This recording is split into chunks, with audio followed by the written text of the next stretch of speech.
And we move on to local government autonomy now. 44 of the 68 bills intended to alter the provisions of the 1999 Constitution that inhibit service delivery at the subnational level, particularly at the local councils, have been passed by the National Assembly in one way or the other. In spite of this general awareness of the positive potentials of the councils, the states have continued to undermine them, usurping not only their constitutionally guaranteed responsibilities, but also arresting the finances that could have been used by the local government areas for service delivery. Now, concerned by the destructive arbitrariness of the states, the federal government tried to restore sanity through President Muhammadu Buhari's Executive Order 10 of 2020, which sought to assert the authority of the Constitution by instructing the Accountant General of the Federation to ensure that the Council's share of the Federation account gets to them directly. In an obvious response to this judicial strengthening of states' arbitrariness and popular clamor for council autonomy, the federal legislature, in its fifth alteration to the Constitution, passed 2 bills to remedy the situation. The 2 bills, along with the 42 others, have now been sent to the State Houses of Assembly for passage. Now, to pass, 24 of the 36 state houses have to approve them to meet the threshold. Now, the challenge is the opposition of the state governors, who have a stranglehold on the assemblies and may bully them to decline concurrence. Well, for more on this, I'm glad to be joined in the studio by Senator Bala Adamu, who is a member of the Democracy Vanguard, and John Mutu, who is the national coordinator of the Democracy Vanguard. I mean, they have been doing a great work on these issues of local government autonomy, and they join me here in the studio now. Let's start with you, distinguished Senator.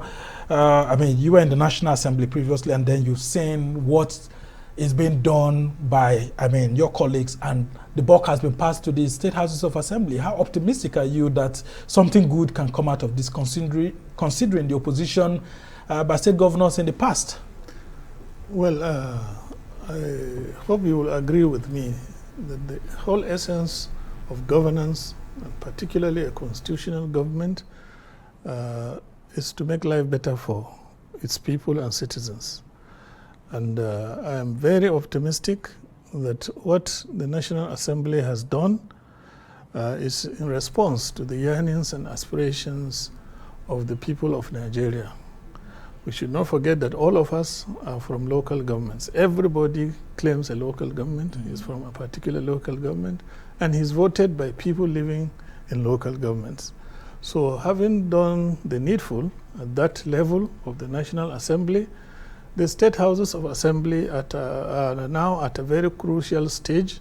Both major political parties are gearing up for primary elections, for continuing and incoming legislators and members of the executive.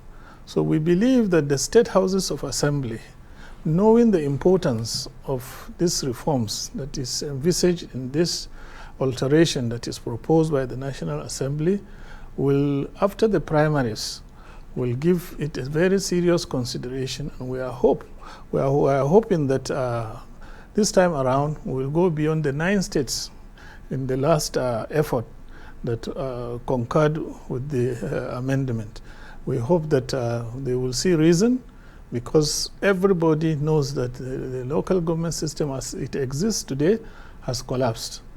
Whether one likes it or not, all the challenges we are having in running our country, insecurity, poverty, and many, many other challenges will be addressed better by strengthening that tier of government that is closest to the people, that tier of government that used to be the basis for running the affairs of people. People like me are beneficiaries of a very strong local government system. Even though at the time we were in primary school, our emirs were the chairman of local governments. Yeah, the native authority system. The native authority system. And then came the Suki report in 1976, which reformed the local governments, removed the chiefs and emirs from participation, and created avenue for elected local councils. Again, the local government system has seen so many transformations up to this present stage, where all of us are witnesses that the system has collapsed. Governors have usurped what erstwhile should be the functions of local governments. So it is my hope that having seen the devastating effects of the collapse of local government, our members of the various houses of assembly will rise to the occasion and do the needful. Okay, and well, talking about the needful here, we'll bring you in, John. Let's talk about the specific things that this local government autonomy is about, the bills before the state houses of assembly as passed by the National Assembly. What are the benefits of this autonomy and how will it strengthen good governance at the local levels? Thank you so much. Like the distinguished senator said, whatever the National Assembly, the attempt by the National Assembly to amend the Constitution right now is to bridge a gap and the collapse of the local government system. Whether we like it or whether the governors like it or not, in the last 22 years, our local governance at the local level are continuing to diminish and depreciate. So in the wisdom of the National Assembly, right from the third, fourth alteration, they've attempted to make some recommendations, amend the Constitution to specifically make certain provisions that will help strengthen governance at that level. In the third alteration, it failed. In the fourth alteration, it failed. And like the distinguished senator said, largely because of opposition from the governors and other stakeholders. And specifically this time around, the current amendments are product of series of consultation between the National Assembly, Nigerians, and also even the state assemblies. It was a product of series of memoranda submitted by the citizens demanding for this autonomy. So there are two bills, like you rightly noted. One is the one that tries to create financial independence for the local government, and specifically what it tends to do is to abolish the Joint Account Allocation Committee, which currently the federal, from the monies meant for local government from the federation account are paid into a single pot in each state from where monies are further now distributed to the local government. Unfortunately, that was supposed to be a transition and oversight account, but it has become a redistribution account and subjected to different forms by the governors, or by the state government, let me just say, and subjected to various forms of abuses. So it now tends to maybe abolish that account and maybe mandating all local government to create special account through which monies meant for each local will be paid directly to them. So instead of a joint account, it should be paid to each local government directly so that they can manage those funds. That is number one. The number two amendment is also trying to address the issue of teachers and basic education. And this is very, very fundamental. The Constitution says local government shall participate in the running of basic and primary education. But unfortunately, that has now been turned around. Responsibility for managing local primary school has now been shifted to local governments only. State government, federal government are supposed to be spearheading that, have abandoned that responsibility. And the local councils don't have enough money. And don't have enough money to run it. So if you are now, the state government is focused on secondary and tertiary education, the federal government is also focused on secondary and tertiary education, and you leave the foundation to collapse. Once the foundation is weak, nothing can stand on it. That is why you see that people transiting from primary school to secondary, especially in our public school, they are not good enough because learning outcomes is very, very poor. And yet we keep complaining at the university level that they're not good, the problem is from the roots. So the amendment is saying that both the federal government, state government shall, and including in collaboration with the local government, contribute to funding basic education so that there will be enough resources to take care of teachers, to take care of infrastructure, to take care of other logistic issues that will help primary school and basic education function effectively. Those are the two amendments basically. And the third one, with regard to financial independence, is also mandating the states to pay a portion of their internally generated revenue. And if you notice, state local government are supposed to also be generating revenue-generating entities, especially around advertisement, signage, and other forms of revenue. But that responsibility has also been usurped by most of the state government, leaving the local government with almost nothing to fund. You see local officials now running after wheelbarrow pushers, radio tax, because there is really nothing. So he's saying that if you are generating the revenue on behalf of everybody in the state, you should give certain portion of it to the local, so that will augment their revenue base. I think these are the three main. I want to come to you about the other one that has to do with local government being regarded as a third tier of government. A lot of persons are confused. Wasn't local government being referred to as the third tier of government before? Is it that this recognition is so important that it will help to strengthen good governance at the local government level if it's distinct as a tier of government? Sure. I think the manifestation of the decline of local government as a third tier of government is seen in the National Assembly and the state assemblies about what we now call constituency projects. Now, if local governments were as they were, if local governments were as the time we were in primary school, the local government was responsible for instructional material, recruitment of teachers, building staff houses, and even feeding pupils at that level, then a legislator does not have the urge, the pressure to even talk about constituency projects because the local government was in charge. And if certain projects are to be cited in a particular local government, the local government was strong enough with all the working departments to implement such projects. But now you have this propensity for legislators to make sure that certain projects are cited in their constituencies. And these constituencies are actually the local governments. As I said earlier, all of us are from local governments. If you cite a borehole, it is going to be dug in a particular local government. So all this is a manifestation of the decline of that tier of government as it used to be. And we're seeing federal government embarking on municipal services, which is not supposed to be. If we're running a proper federation. So it's good to actually have that designation as the third tier, and then funding is well corrected. But I just want you to talk very quickly about the allegations of corruption at the local government level. If they have these monies, how sure are you that they won't be as bad as some of the states' governors that we're criticizing? Please just allow me before I come to that to quickly add to the last conversation. You remember, when we investigated why the governors, some of the governors were against local government autonomy. Some of them were saying that in the federal system, there are supposed to be only 2 tiers of government. Yeah, I remember Raul Faregbeshola, and even the current governor of Ondo State saying that maybe anybody who is in support of is a joker. And they believe that there are only 2 tiers. Local government should be left at the discretion of the states. But the truth, and they compare us with other advanced democracy, but the truth of the matter is no 2 democracy is the same. The 1999 Constitution specifically listed 776 local governments in the Constitution. 74 local governments, in the Constitution. They are clearly listed, and they are drawing revenue from the Federation account based on specific criteria.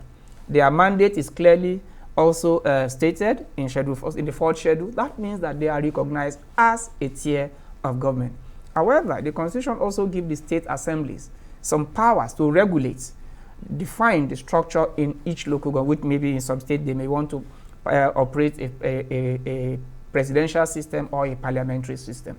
However, whether the local government is a tier of government is already a matter that has already been dealt with by the Constitution. So if you say they are not, why are they now called federating unit and drawing revenue, where revenue is even allocated to federal, states, and local government? So clearly, that issue should be kept aside. Okay. Then coming back to the issue of corruption. Oh yes, before the 1999 Constitution, local government used to manage resources, and the allegation then was that most of them were corrupt. They couldn't, pay teacher salary. They couldn't pay worker salary, and in some cases, and that was one of the reasons why the joint account allocation was created to provide as an oversight.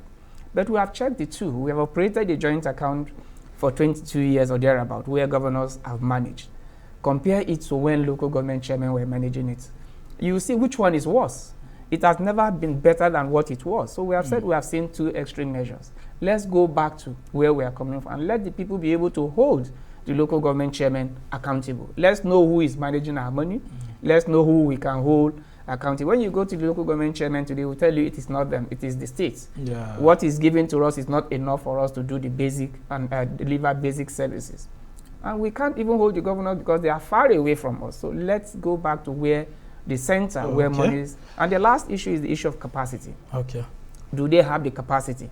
The truth of the matter is, between the mandates, capacity, which one comes first? It's the mandate. When you give them the mandate, give them the resources, gradually capacity will be built over time. And what we are saying is that we are willing to support that capacity. We are also willing to mobilize Nigerians to hold local government chairmen to account. But let's give them the mandate first, then we can take the second. Now, as we try to round off this conversation, Senator, there's this huge issue of trust between local government and the state governors, which a lot of persons are afraid that may lead to the rejection of these bills. Because the governors don't want to lose their control. If eventually these bills do not pass, get the required 24 out of 36, what will you do?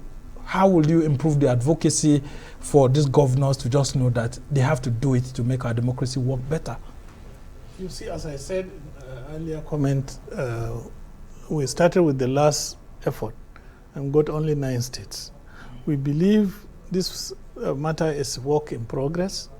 We will continue with our advocacy.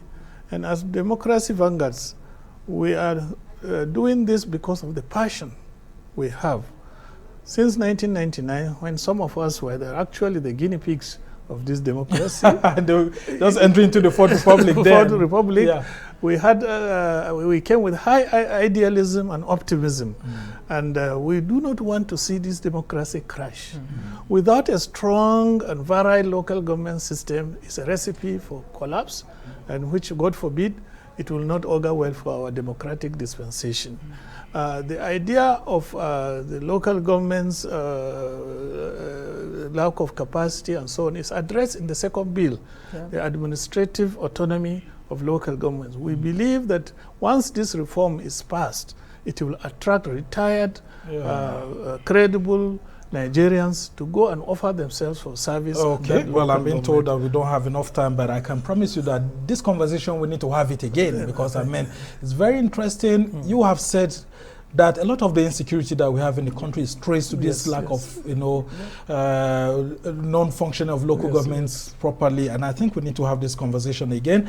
Okay. John, thank you. Your last shot. If this is rejected, what will happen? Very quickly. I will call on Nigerians to rise up and make sure it is not rejected. We will continue to engage, let governors, because what I just want to add quickly, sir, is that all less than 30 seconds. National Assembly members who were former governors, they rejected it, but when they got into the national, in the 9th national, they are even champions of local government autonomy. So it means that the rejection is not based on any altruistic reason, but selfish interest.